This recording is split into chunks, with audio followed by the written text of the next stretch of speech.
out of here, you know? Maybe you are the crazy person. We can edit that out.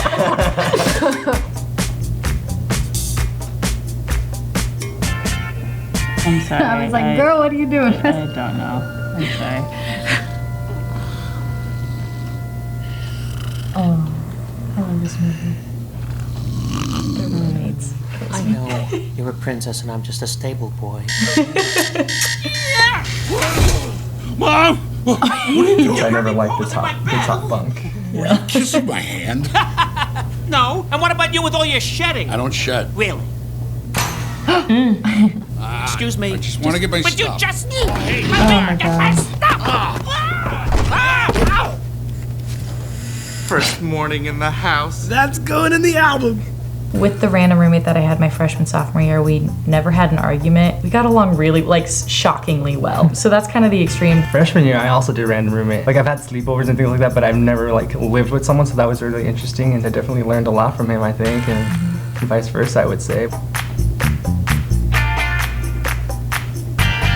I think in the beginning, it's tense because you don't know how to interact with that person. I mean, it was awkward at the beginning when you first met him and you had to like, hi, I'm gonna be living with you for the year. Yeah, definitely. This is weird. I started off the year real good. I brought cookies. I'm not trying to come off as weird, I just don't. I just wanted you to be my friend.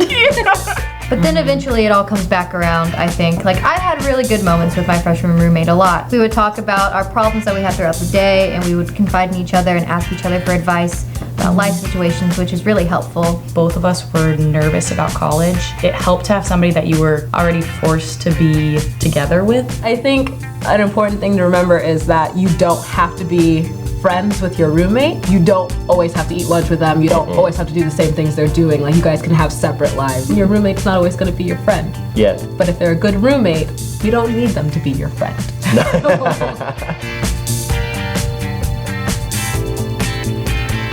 You can get kind of ups and downs in living situations. It's not always the case that you're gonna end up with the crazy person. Maybe you are the crazy person.